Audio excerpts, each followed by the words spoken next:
animal shelter for the city of Sacramento. I'm also responsible for animal control for the city limits. So the city of Sacramento serves 98 square miles.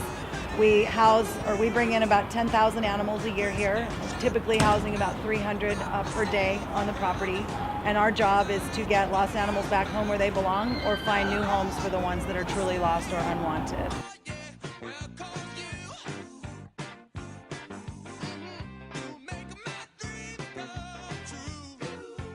I accidentally landed in this line of employment. My background has absolutely nothing to do with animal care. I spent 20 years at the police department. I was a 911 dispatcher, managed 911, and then I started 311 Sacramento and ended here by accident on a special assignment and discovered that I had a passion for the business, and the city asked me to stay.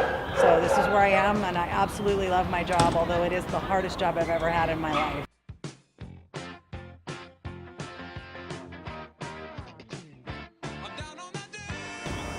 Oh gosh, there's so many things that a private citizen can do to reduce the number of animals that end up in shelters. And the first thing is start with your own pets. A lot of people think, oh, my dog or my cat will never get away from my house. And if that were true, I wouldn't get 10,000 animals in here every year. You know, license your pets, make sure they're wearing their tags. You know, an animal with a phone number on its neck most likely is not going to end up in an animal control truck. If you found an animal with a phone number, what would you do? You would call that phone number.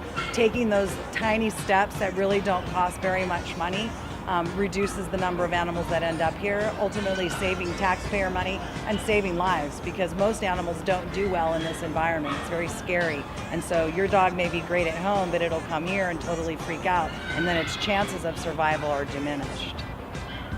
Something else pet owners can do is microchip their pets. At our shelter, for example, we only charge $5 for microchip, but then making sure that you keep that registration updated. And it's also really important and helpful to make sure your animals are vaccinated. You know, rabies is a reality. Parvo is a disease that kills animals that's totally preventable through vaccination. So those are some steps that people can take in our community to prevent animals from ending up.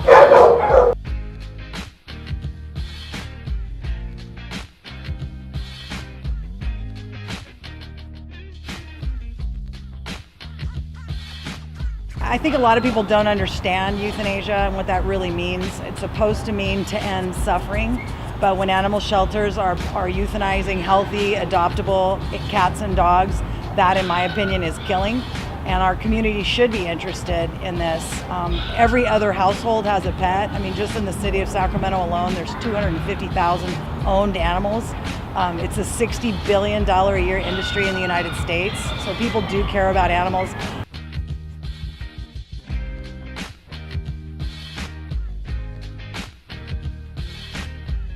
I think that everybody in our community has an opportunity to advocate to their elected officials as a start and demand that they decree that their community, wherever you live, show a high regard for animals, that they invest appropriately for the care of the animals in their shelters, that more and more citizens participate in the sheltering process. We have a very robust volunteer program. We have 900 volunteers that give us about 4,500 hours a month that help us keep this place open. The doors, open every day, the kennels clean.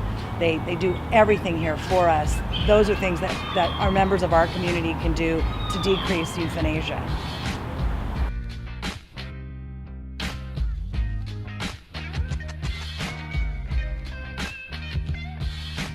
Animal rights. I think animals should be, currently they're considered property in the United States, but I think that their basic rights are safety, housing, food, medical care, and companionship, although those are not aspects of the law. Companionship is not, but in my personal opinion, I think that that's necessary in order to further the human-animal bond.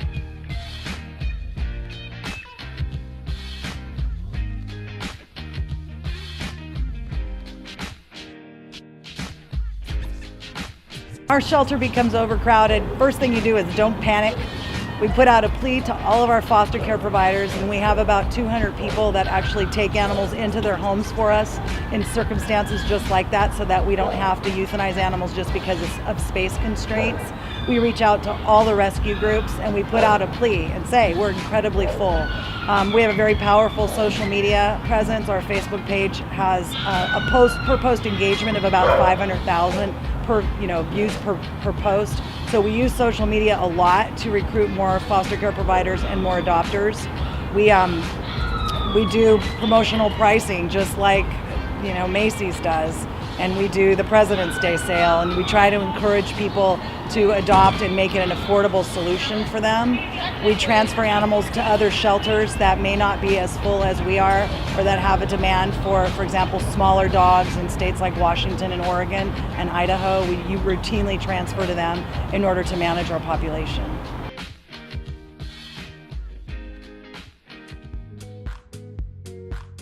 People should adopt instead of shop. We should absolutely ban puppy mill dogs from being in our pet stores in California. We're seeing legislation move up the state in that regard. Sacramento will be next. I think it's becoming trendy to own a shelter animal or a rescue animal, and the more we get that word out, that how hip that is to do, that we will see a greater trend toward shelter pet adoption. I don't think it's sexy anymore to go to a breeder. We know that 25 million Americans will adopt in next year, and we know that about 17 million of those will choose a shelter animal, and there's plenty of animals for them.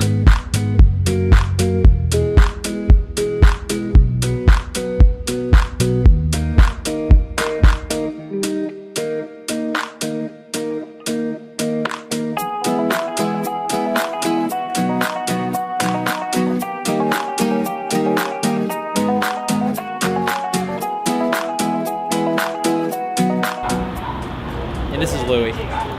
Yeah, this is our Front Street little dog right here. And he has a blue mohawk. Yeah, that's so cool.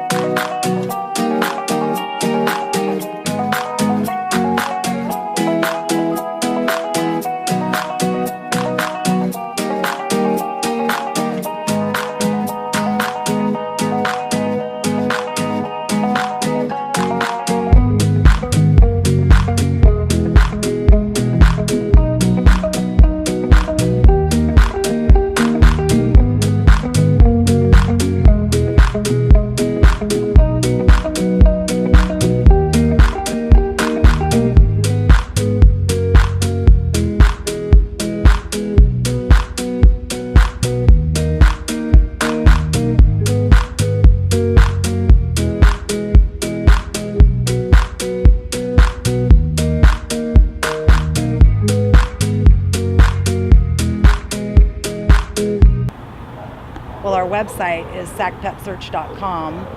Our Facebook page is Front Street Animal Shelter. That's what it is. I just don't know the whole thing. All right, perfect. Yeah. That's good. Yeah.